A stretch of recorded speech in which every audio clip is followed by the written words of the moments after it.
Bueno, me voy con Alberto, bienvenido, ¿cómo te va? ¿Qué tal? ¿Cómo estás? ¿Bien? ¿Tomás mate? Tomo mate, si me convidas, tomo. Pues cómo no, me voy a arrimar el sillón yo Me mismo porque si acomodo no para vamos a quedar acercarme. lejos. Sí, así es. Mirá que ¿Cómo vamos a va hacer así, todo? mirá. Muy bien. ¿En orden? Ahí está, dale. Ahí está. ¿Cómo lo ves? ¿Cómo estás? Bienvenido. Bien, gracias a Dios, muy bien. Bien, viendo con preocupación, escuchándote. Muchas gracias. No, por y favor. preocupado por ver cómo estas cosas evolucionan, ¿no? Con la preocupación que todos tenemos. Por una economía que no arranca, por un gobierno que no sabe cómo hacerla arrancar, por una política que empieza a movilizarse, por reacciones políticas del gobierno muy destempladas, como esto que comentabas de Elisa Carrió recién, y que todo esto va generando como un clima de mucha confusión y de mucho malestar, que no le hace bien al país definitivamente. Así que en ese contexto la llevamos. Cuando aparece Carrió, obviamente, con una actitud disruptiva y esta vuelta bien al estilo Carrió, ¿no? Y entonces, esa idea de que Moyano no es el líder de un sector amplio del sindicalismo, sino un delincuente, según ella califica. Desde los altares que no sabemos quién le construyó, ¿no? O sea, todavía no encontré cuál es la iglesia en la que se profesa la devoción a Carrió.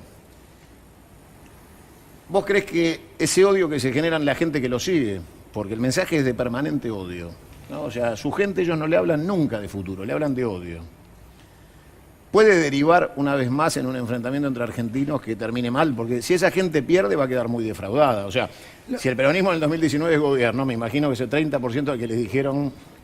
Los argentinos genéticamente, para que acomodemos esto, los Sí. argentinos genéticamente tenemos un problema muy serio con esto que yo llamo el gen de la confrontación. Nos viene de tiempo inmemorial.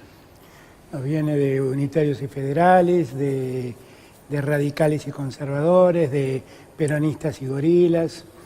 En época de Cristina ese gen se incendió, esta es la realidad. Pero Macri lo puso a trabajar a full. Y toda la política de ellos es una política muy maniquea, que consiste en decir ellos son los malos y yo soy el bueno que viene a salvarlos. Yo suelo decir que si en verdad Macri está preocupado por el modelo sindical, no debería tener un ministro como Triaca, que es un ministro que se crió en una familia enriquecida en la peor burocracia sindical del gremio de los plásticos. Su padre fue el único, creo yo, gremialista socio del Jockey Club que ha habido en Argentina. Si en verdad quería hacerlo, me parece que no es este el camino para hacerlo. Me parece además que lo de Carrió es un tema aparte, ¿no? Lo de Carrió definitivamente exige otro tratamiento, porque yo quisiera que Carrió, porque esto la gente no lo sabe, ¿no? Pero yo quisiera que Carrió renuncie a sus fueros y rinda explicaciones de cada acusación que hace. Está muy bien. Porque la realidad es que cuando la llevan a la justicia, lo que hay es escudarse Soy en sus diputada. fueros. Dices, claro, tengo fueros porque soy diputado, tengo derecho a decir lo que quiero. Y entonces los jueces inadmisiblemente la aceptan, porque en verdad uno tiene derecho a decir lo que quiere en función de las cosas que trata como legislador, pero no tiene derecho a andar difamando a cualquiera.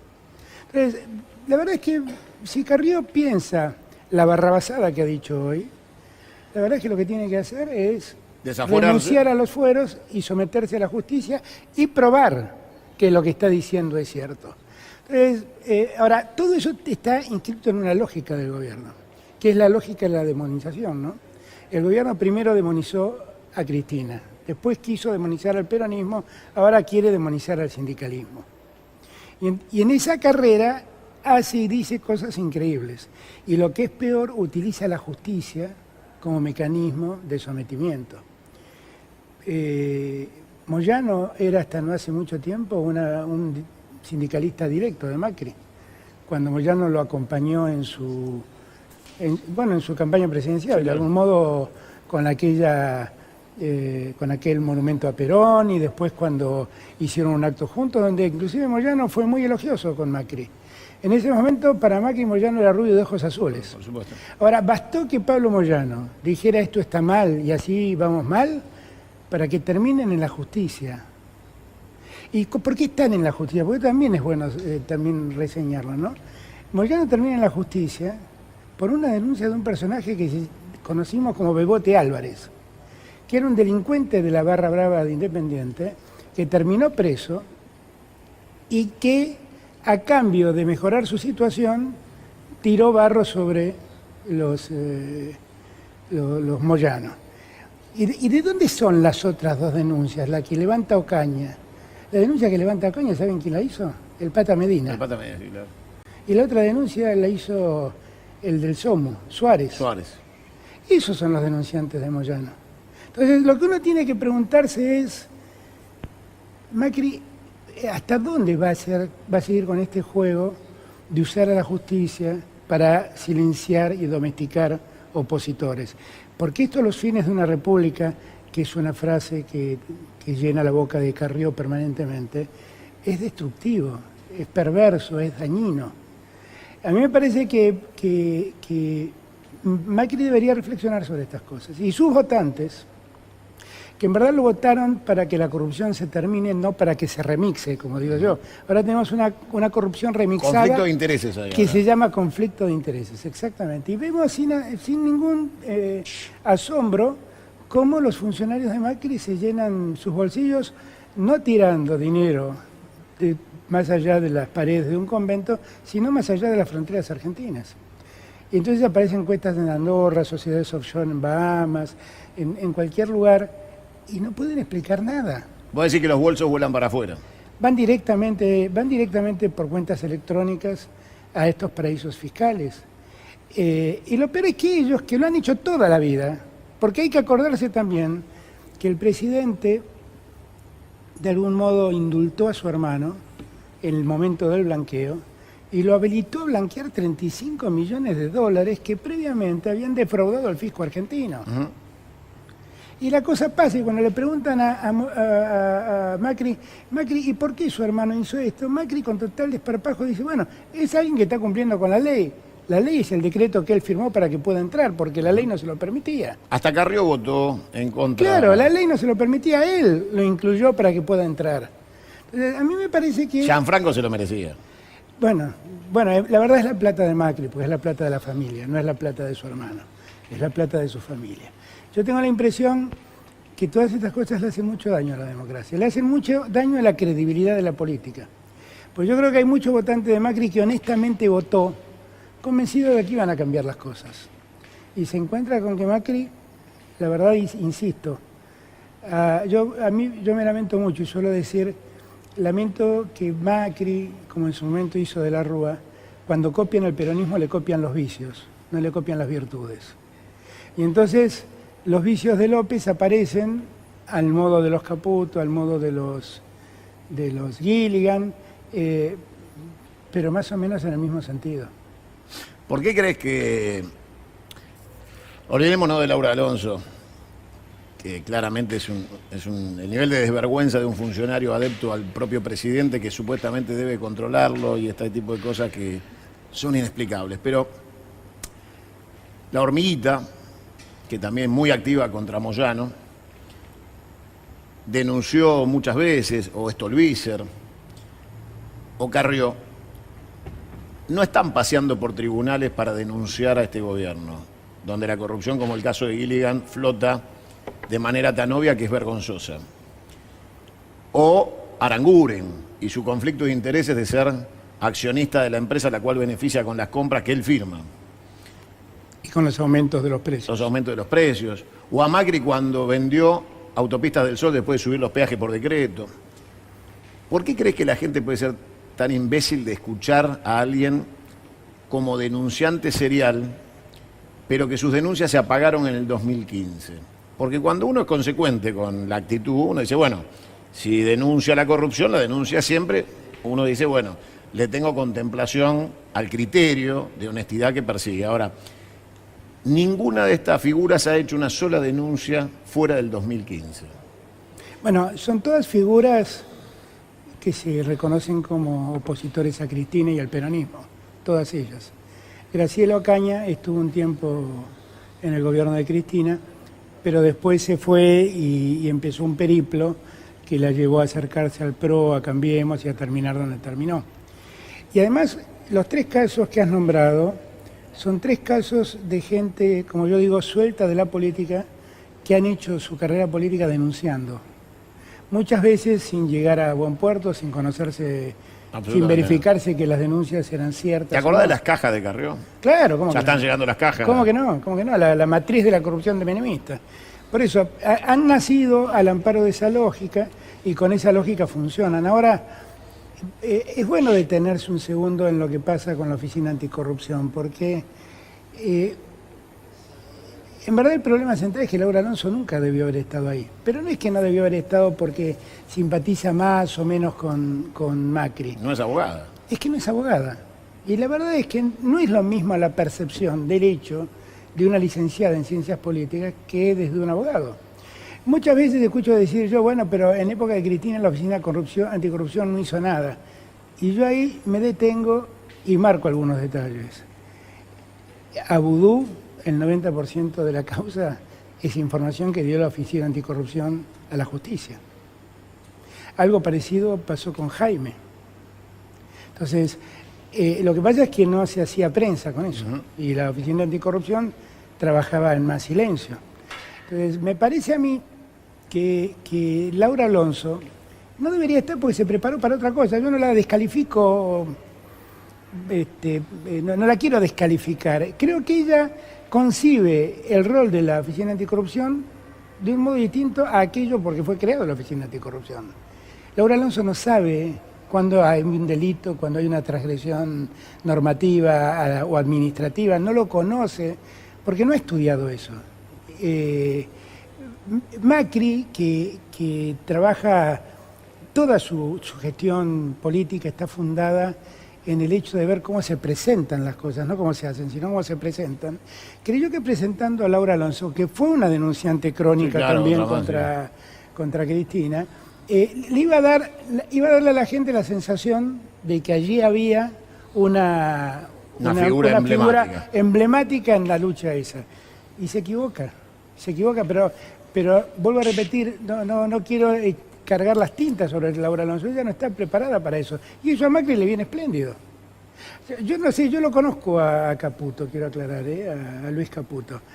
Si es verdad las cosas que se dicen, es muy preocupante. Es muy preocupante. Si es verdad que Luis Caputo tiene una serie de empresas vinculadas a él, que además negocian con los títulos que él emite en nombre de la Argentina, es muy preocupante. ¿Sabe quién lo dijo eso?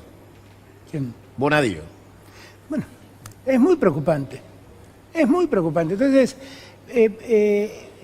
yo insisto en que me parece que hasta acá Macri lo único que ha hecho es picarle el cerebro a la gente diciendo se robaron todo, se robaron todo, se robaron todo, se robaron todo, se robaron todo. Es cierto que en la gestión de Cristina ha habido hechos de corrupción, es cierto que algunos de esos hechos de corrupción se están ventilando en la justicia y que necesitan ser investigados. No es cierto que era un gobierno, que era una gran asociación ilícita donde todos se corrompían y robaban. Eso es falso, eso es falso. Eso fue un invento de Carrió y los medios amigos del gobierno. Eso no es cierto. Y en ese juego todas estas cosas pasan desapercibidas. Entonces lo de Gilligan es un descuido de Gilligan, se equivocó, pobre Gilligan. Yo lo escuchaba a Peña, no, bueno, se descuidó, no, lo que pasa es que se descuidó. Y Triaca con la empleada, bueno, no, pobre, Triaca es un pibe divino, no se dio cuenta. Triaca tenía una empleada en negro que además la metió de ñoqui en un sindicato que él intervino para pagarle menos. O sea, el sindicato le pagaba las cosas que trabajaba para Triaca. Eso me parece una desvergüenza. Ahora nadie habla de eso. Yo sí, ¿viste? No, vos sí. Pero admitamos que en los medios poco y nada. A ver, ¿estás peleado con Cristina? ¿Quién? ¿Vos? No. No. ¿Te juntaste? Sí, me junté y sigo teniendo las diferencias que siempre tuve. Sigo teniendo las mismas diferencias que siempre tuve.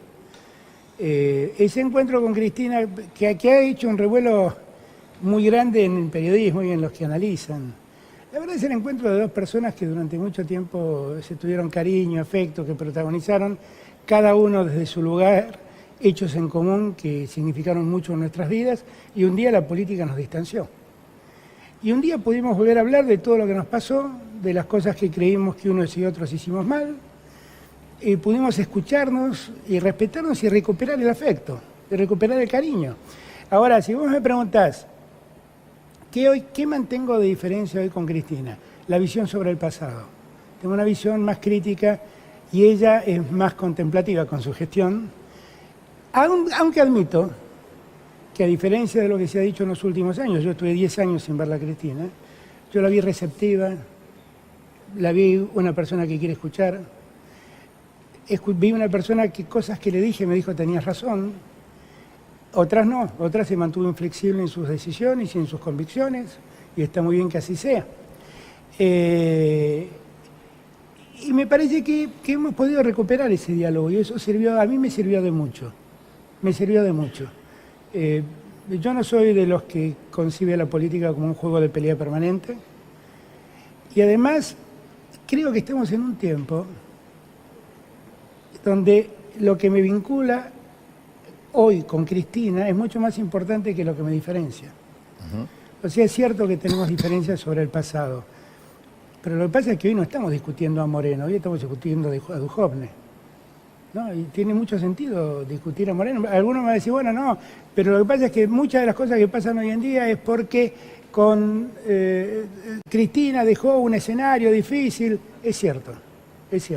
Pero Cristina dejó en los últimos 2 años una inflación que sumado los 2 últimos años representó alrededor del 48%. El primer año de Macri. Y los 2 años de Macri son el 65% de inflación. Y Cristina dejó 5 puntos de déficit fiscal, y yo lo cuestioné siempre eso. Pero Macri lo llevó a 7 puntos y pico, lo aumentó un 50% el déficit fiscal. Pero además, ¿cómo aumenta el déficit fiscal? Porque uno diría, ¿pero por qué aumenta el déficit fiscal si dejó de pagar subsidios, si ahorra echando gente? ¿Por qué tiene déficit fiscal? Porque se endeudó de un modo peligrosísimo y los intereses que estamos pagando no tienen nombre. Entonces, y además, con la suba de las tasas americanas, esta situación hace mucho más difícil el escenario. Entonces, ¿cuál es el problema que tenemos nosotros? ¿El desendeudamiento que dejó Cristina o el endeudamiento que dejó Macri? ¿Cuál es el problema que tenemos nosotros? ¿Los 23 puntos que dejó Cristina o los 65 puntos acumulados que dejó Macri de inflación? ¿Cuál es el problema que tenemos nosotros? Aquella Argentina que tenía una deuda que representaba 38 puntos del Producto Bruto o esta que representa el 60. Hoy es el problema. Y ahí, cuando me pongo a hablar con Cristina, tenemos una visión muy parecida. Y me parece que lo que tenemos que hacer, los que estamos preocupados con este presente, y nos preocupa este presente, es ver cómo potenciamos los puntos de acuerdo, no cómo seguimos potenciando los desacuerdos. Porque potenciando los desacuerdos le hacemos un favor a Macri inmenso. Hoy también se conmemoraría el aniversario del natalicio de Néstor Kirchner.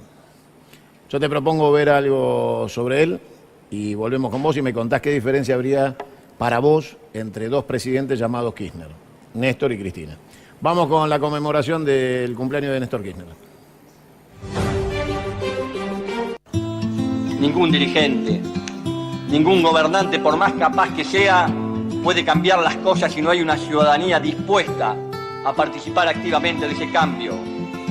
Desarmado de egoísmos individuales o sectoriales, las conciencias y los actos deben encontrarse en el amplio espacio común de un proyecto nacional que nos contenga, un espacio donde desde muchas ideas pueda contribuirse a una finalidad común. Sabemos que el mercado organiza económicamente, pero no articula socialmente.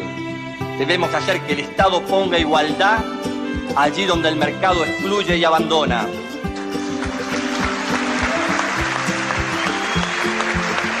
Es el Estado el que debe actuar como el gran reparador de las desigualdades sociales, en un trabajo permanente de inclusión y creando oportunidades a partir del fortalecimiento de la posibilidad de acceso a la educación, la salud y la vivienda, promoviendo el progreso social basado en el esfuerzo y el trabajo de cada uno. Es el Estado el que debe viabilizar los derechos constitucionales, protegiendo a los sectores más vulnerables de la sociedad, es decir, los trabajadores, los jubilados, los pensionados, los usuarios y los consumidores. No se puede recurrir al ajuste ni incrementar el endeudamiento. No se puede volver a pagar deuda a costa del hambre y la exclusión de los argentinos, generando más pobreza y aumentando la conflictividad social. vengo a proponerles un sueño.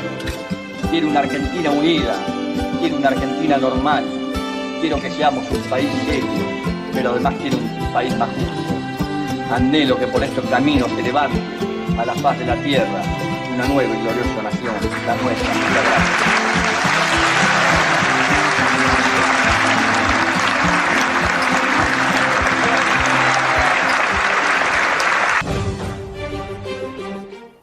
Bueno, ahí estaba seguramente imágenes que deben haber sacado las lágrimas de muchos y haber generado la bronca de tantos otros. Porque si hay algo que pasó es que Kirchner no pasó desapercibido en la historia argentina. Vos estuviste cerca desde el principio de ese proceso.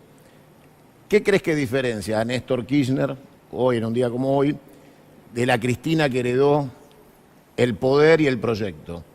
¿Qué pasó en esa transición entre Kirchner y Néstor y Kirchner-Cristina? A ver, déjame primero un segundo que reparen Néstor, ¿no? Sí, claro. Néstor, bueno, obviamente, hoy escribí un artículo y en el artículo empezaba diciendo, me han pedido que hable... En Infobae, ¿no? En Infobae, que hable sobre el natalicio de Kirchner. Y la verdad es que sé que es muy difícil, porque en la Argentina del presente muchos se van a enojar y muchos van a estar contentos con lo que escriba. Y además quiero aclarar que a mí me es particularmente difícil porque guardo por Néstor un cariño entrañable.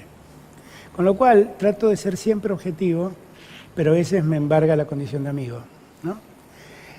Kirchner fue un presidente alucinante. Realmente fue un presidente alucinante. Yo conocí a todos. Yo trabajé con Raúl Alfonsín, fui superintendente en época de Menem, estuve muy cerca de Eduardo Duhalde. Lo conocí lamentablemente de la Rúa como presidente. Kirchner fue un presidente único, que llegaba a las 7:30 de la mañana a Olivos y era el último en irse. Me pasaba a buscar a mí para irnos a comer juntos a Olivos, nunca antes de las 10 de la noche. Estaba absolutamente en todos los problemas del Estado. Yo a su lado realmente aprendí muchísimo de la gestión del Estado. Me enseñó muchísimo. Y aprendí mucho. Hoy en esa nota yo contaba dos cosas que creo que sirven para dar una semblanza de cómo actuaba Kirchner frente a las cosas. Apenas llegamos al gobierno, Kirchner me pidió que hiciera una planillita, me dijo, vos que conocés de economía, haz una planillita donde están diariamente todo lo que ingresa y todo lo que sale del Estado Nacional. La hice, le dije, por favor, verificala con Carlos Mose, que era el secretario de Hacienda, no vaya a ser que me olvide de algo. Efectivamente me había olvidado de cosas. Carlos la corrigió y le dijo a Carlos, bueno, esta planillita todas las mañanas la quiero llena, una para Alberto y una para mí. Y así le empezamos a recibir. Y yo confieso que empecé a verla y ya al mes de verla ya la miraba muy por arriba. Y un día me llama Néstor a su despacho y me dice, escúchame una cosa, ¿vos te diste cuenta que en la planillita que nos mandan llevamos 2 días de caída de recaudación de IVA? Y yo, no, le dije. ¿Y por qué está cayendo? No tengo idea, le dije. Y pero esto hay que averiguarlo. Entonces lo llamó a Mose. Escúchame, Carlos, ¿por qué pasa esto? Y Carlos estaba como yo. Y no sé si era alguna cosa coyuntural, qué sé yo. Pero no puede ser esto, dice. Llámalo a Alberto Abad, que en ese momento ocupaba el mismo cargo que ocupa ahora. Alberto, ¿qué es lo que está pasando con esto? No tengo idea por qué pasó esto. La verdad es que nunca supimos por qué había caído 2 días la recaudación. Pero ¿sabes qué pasó? Que desde ese día nunca más cayó la recaudación. ¿Sabes por qué? Porque los que recaudaban sabían que el presidente todas las mañanas miraba eso. Eso fue un ejemplo de cómo funcionó en gran medida aquel gobierno. Porque Kirchner estaba arriba de todos los problemas, absolutamente de todos. Volvíamos del segundo ejemplo que yo pongo y que tiene que ver con su pragmatismo y con sus criterios de Estado. Volvíamos de un viaje a Estados Unidos donde habíamos visitado a Bush. Y volvíamos en el avión, estábamos en el avión y a 11.000 metros de altura llama Pampuro, me pide Néstor que yo lo atienda y Pampuro me anuncia que la justicia española había pedido la detención de 46 jefes militares del proceso, del autodenominado proceso de reorganización nacional. Volví a verlo a Néstor y que estábamos los dos comiéndose en el despacho del avión presidencial y le digo, mira lo que ha pasado, qué sé yo, ¿y qué vamos a hacer? Me dice. vos, me dijo, vos que enseñás Derecho, me dice, yo enseño Derecho Penal hace muchos años. Bueno, ¿qué pasó? ¿Cómo es esto? Yo le conté todos los problemas legales que había como consecuencia de la ley de obediencia debida, la ley de punto final, que aunque fueran derogadas, surtían efectos de ley más benigna. Y entonces era muy difícil evitar que no se amparen en esas leyes para zafar de la jurisdicción argentina. Y entonces, en un momento, después de que escuchó atentamente todo lo que le dije, me acuerdo que se tiró para atrás en el sillón, abrió la ventanilla del avión, se quedó mirando así en la oscuridad, bueno, era de noche, y habrán pasado 30 segundos, para mí fueron 2 años. Y de repente corrió el plato, se recompuso y me dijo, ¿sabes lo que vamos a hacer cuando lleguemos? Cuando lleguemos, vos vas a preparar la derogación del decreto en el que de la Rúa prohibía la extradición de los militares. Lo llamás a Pichetto y a Díaz Bancalari, que eran los presidentes de nuestras bancadas, y les decís que anulen las leyes de obediencia debida y punto final. Y además te ocupás de preparar la anulación de los indultos de Menem.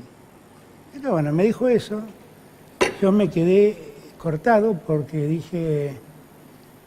Flojo menú. ¿Cómo se hace esto? Dije yo. Entonces solo tenía que decirle, Néstor, nunca el Congreso anuló una ley que él mismo dictó. Y me miró y me dijo, lo va a hacer por primera vez.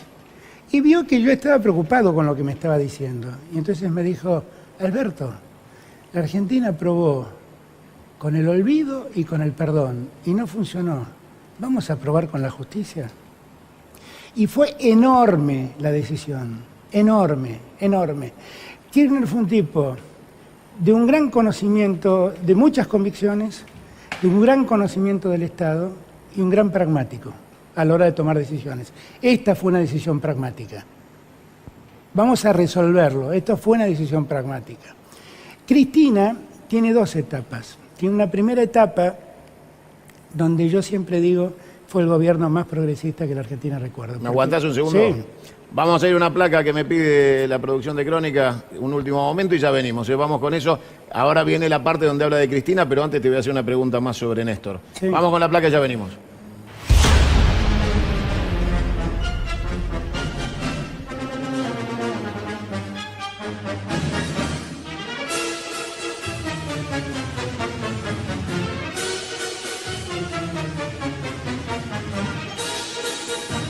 Apareció una nena muerta en Junín. Desapareció al mediodía.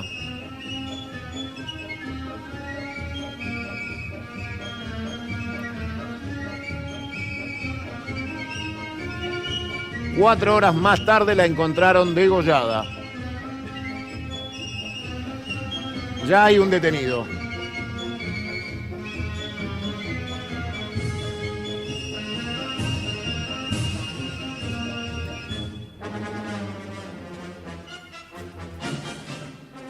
Bueno, y ahí estamos viendo la imagen de la víctima. 15:45 horas. Se confirmó de alguna manera lo que estaba pasando. Al llegar a la quinta cita en Arias 1559, por indicaciones de un vecino, ingresan al predio donde se halla en Varela, visiblemente nervioso, ingresan a la vivienda, hallando el baño, la planta alta, el cuerpo sin vida de la menor. Y obviamente la conmoción lógica que conmueve a todo el mundo, el desconcierto, ahí se ve lo que está pasando con respecto a lo que fue cuando se enteraron los vecinos. Una pequeña pueblada que muestra el hastío de este tipo de situaciones en la sociedad argentina, ¿no? Una nena víctima del horror, y una vez más la Argentina de luto frente a este tipo de hechos, que bueno, empezará ahora a transcurrir el esclarecimiento judicial del tema, pero con el dolor de saber que una nena ha perdido la vida, una vez más en la Argentina, ¿eh? Esto pasó en Junín. Vamos a estar atentos para ampliar, ¿eh? Volvemos, chicos, vamos, cualquier novedad volvemos, con la información, volvemos con lo que estábamos. Le voy a pedir a la producción que me busque, es muy simple de encontrar, fue pasado muchas veces. Y en honor al pragmatismo de Néstor Kirchner que vos citás, primero te lo pregunto y después mientras lo buscan. ¿Por qué crees que Néstor Kirchner dijo que el mejor presidente después de Perón fue Carlos Menem? No tengo la menor idea. No tengo la menor idea, pero también, ¿sabés que no hay nada peor que mirar el pasado con los ojos del presente? Eso está claro. No hay nada peor. Supongo que lo habrá dicho porque tal vez ese día estaba muy contento porque estaban inaugurando un aeropuerto soñado por los santacruceños, porque habrá sentido que Menem le prestó atención a una provincia históricamente olvidada en la Argentina. No tengo la menor idea. Lo que sí sé es que ha sido siempre muy crítico de las políticas de Menem. No tengo la menor idea por qué lo dijo. Yo no sé si eso fue pragmatismo o reconocimiento, o alegría, o que tal vez, viste, que muchas veces te contagian, las emociones te contagian y te hacen decir cosas raras. Por ahí fue algo de eso, no lo sé.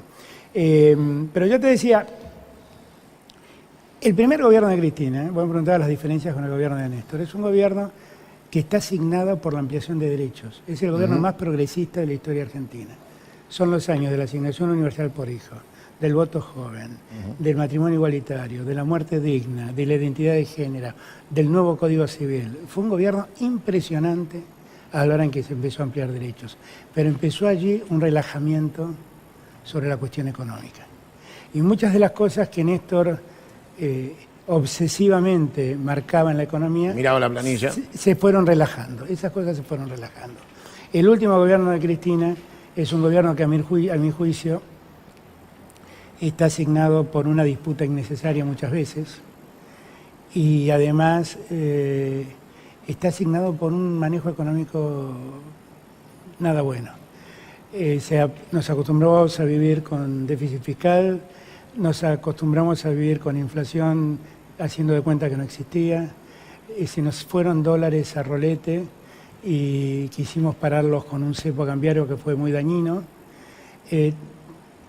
El relajamiento y los errores de la economía en esa etapa creo que fueron muy notorios, muy marcados y muy distintos a lo que ocurría con Néstor. Ahora, vos decías bien que hay que juzgar en el momento histórico a cada uno. A ella le tocó lidiar con lo que había quedado pendiente, ese pequeño pedacito que había quedado pendiente de la renegociación de la deuda con respecto a los buitres. Ese es un hecho que Néstor no lo había tenido que vivir porque había con mucha fuerza planteado la renegociación de la deuda, había logrado una quita importante, una renegociación exitosa. Cuando ella se plantea y dice no a los buitres, las consecuencias de esa economía eran simplemente el coletazo de no negociar y no aceptar las condiciones de los buitres.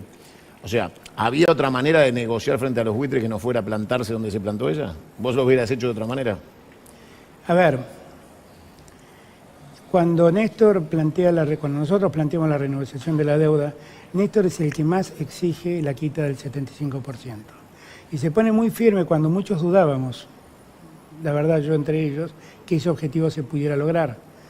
Hay un enorme trabajo de Guillermo Nielsen, que nadie le ha prestado nunca atención, porque la figura de la Baña era muy importante y fue muy importante, pero Guillermo Nielsen hizo un trabajo enorme.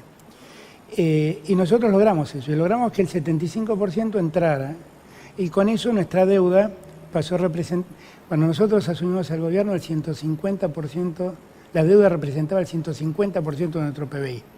Y merced a eso que hicimos, la deuda pasó a representar el 57% del PBI. Con lo cual fue un gran avance, pero nos quedó ese remanente del 25%. Cristina negoció, porque Cristina reabrió la deuda y logró resolver un 11% más. Nosotros nos olvidamos, pero fue una renegociación que se hizo en años de vudú ministro, que de ese 75 bajó un 11% más, o sea, el 25 remanente bajó un 11% más. Ahora, los que quedaron sin negociar fue un sector muy perverso. Realmente fue un sector que lo único que quería era hacer un negocio financiero a costa de la Argentina. Y la verdad la Argentina, a mi juicio, quedó en una situación muy débil porque perdió un juicio en la jurisdicción que aceptó en 3 instancias. Entonces, ya cuando llegó el momento de pagar a los fondos buitres, no había mucho para discutir, había que cumplir una sentencia. Y nunca entendí por qué Cristina se negó a cumplir la sentencia. Porque en verdad, Kicillof en algún momento estuvo a punto de lograr un acuerdo para cumplir la sentencia. Y Cristina dice en la historia que dijo que no. Y eso fue innecesario, lo hubiera arreglado. Después vino Prat-Gay y virtualmente hizo el acuerdo que había conseguido Kicillof. La verdad es esta.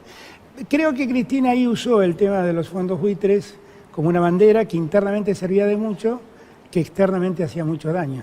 Sin dejar de reconocerle a Cristina que es la peor lacra del mundo financiero internacional, ¿no? Los fondos buitres que quedaron pendientes ahí. Pero la verdad es que habíamos perdido el juicio en 3 instancias. Ya no nos quedaba mucho por hacer. Tras eso vino Macri y dijo, hay que pagar como sea, vamos a ir a lo de Griese, le vamos a dar todo lo que nos pida. Y después este gobierno mandó 500 millones de dólares en oro al Banco Central de Inglaterra, negocia la reapertura de vuelos desde Malvinas, comparte misiones antárticas con los ingleses sin reclamar soberanía de ningún tipo ni abrir el debate de soberanía.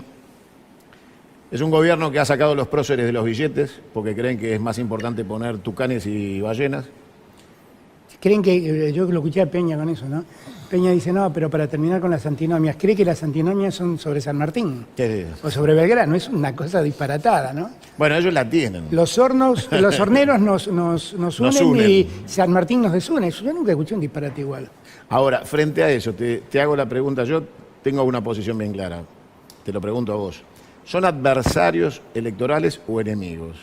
Porque cuando vos analizás las actitudes que tienen, parecen de desconsolidación del proyecto nacional.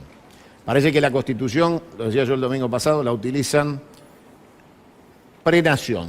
O sea, ellos creen que la Constitución es un código de convivencia anterior a la nación y no el ordenamiento político, económico y social de la nación. Entonces te hablan de república de la Constitución para atrás. Y la nación la niegan directamente. Te hablan de república sin nación. Es una república a lo Carrió, sin identidad nacional, sin construcción nacional, sin proyecto prospectivo. ¿Cómo se puede negociar con alguien si uno supone que en realidad no es un adversario, es un enemigo? ¿Cómo se construye? Porque cada día que pasa hay algo menos en la Argentina. Está el INTI menos, la CONEA menos. O sea, ¿cómo se hace para convivir con eso? Hay que convencer a los argentinos de que esto es malo y que hay que votar una alternativa. El concepto de enemigo, yo viví, crecí, me desarrollé políticamente en una Argentina de la dictadura, donde el concepto de enemigo se llevó a miles de argentinos. Y yo el concepto de enemigo le escapo, te soy sincero. Yo creo que sí, conceptualmente son muy distintos a nosotros. Están en las antípodas de nosotros. Porque todo lo que decís es cierto. Ellos piensan en una Argentina donde sobran 20 millones de argentinos. Y una Argentina donde los ricos tienen que ganar mucho para que eso derrame sobre los pobres en míseras gotas. Es una Argentina, cuando vos mirás las reformas impositivas que Macri propone, fácilmente te das cuenta. Si querés saber cómo ve Macri la Argentina, Tierra del Fuego es el mejor ejemplo. A Tierra del Fuego le dio a los empresarios reducción de impuestos, le redujo los aportes patronales al 48%. El 48% le redujo. O sea que pagan la mitad de aportes patronales. Pero los trabajadores les exigió que no pidan aumentos hasta el año 2020. Esa es la diferencia. Esa es la diferencia. Entonces, Macri cree en esa Argentina. Yo creo que él aprovechó con muchos medios de comunicación y con la prédica de mucho periodismo, aprovechó la idea de que había que ganarle a estos seres perversos que se habían robado todo. Y le funcionó. Ahora la gente está empezando a darse cuenta de lo que significa Macri. Macri piensa en un país que no es en el que pensamos nosotros. Macri piensa en un país que no quiere integrar a aquellos a los que nosotros queremos integrar. Ahora, estamos en democracia. Si ellos fueran enemigos, la verdad estaría muy preocupado porque lo ha votado el 40% a lo largo de la gente. Y entonces eso me preocupa sobremanera. Yo quiero creer que nosotros, como hoy hablábamos en un programa con Daddy Brieva, nosotros vamos a volver para ser mejores. Nosotros lo que nos pasó tenemos que aprender. Tenemos que hacer un pacto con la sociedad. Yo suelo decir algo que repetíamos con Florencio en la campaña. Les cambio las 20 verdades peronistas, pactemos 3. No robar, no mentir y nunca votar en perjuicio de los que menos tienen. Si nos comprometemos a estas tres cosas, la gente va a creer en nosotros nuevamente. Y a trabajar mucho, porque Macri nos va a dejar un país muy complicado, muy complicado, muy complicado. Y yo espero que de aquí en adelante, cuando la gente vote, vote con menos odio y con más conciencia. Porque el odio de la gente muchas veces la ha llevado a votar en contra de ellos mismos, ¿no?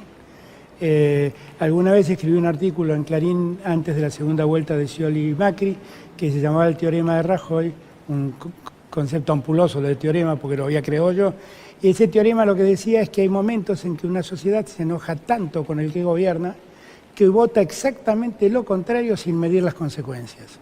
Y ese teorema en Argentina funciona a la perfección, a la perfección. Lo que creo es que nosotros tenemos que prestarle mucha atención a lo que hicimos para tomar las cosas buenas, que son muchas, también tomar nota de las cosas malas que se hicieron, que algunas fueron graves, y ofrecerle a los argentinos una salida alternativa, distinta, mejor. No se trata de volver, se trata de volver para ser mejores. No se trata de ser distintos a Macri, se trata de ser mejores que Macri. No se trata de ganarle a Macri, se trata de crear una instancia superadora a Macri. Todo esto tenemos que hacer desde el peronismo. Y la condición previa es unirnos, unirnos. Porque lo único bueno que ha sabido hacer Macri en este tiempo es dividirnos.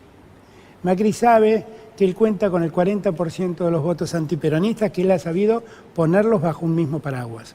Y lo que hace falta ahora es que nosotros unamos al peronismo, unirlos, empezar a potenciar nuestros acuerdos y olvidar nuestras diferencias, dejar de ser juzgadores del otro.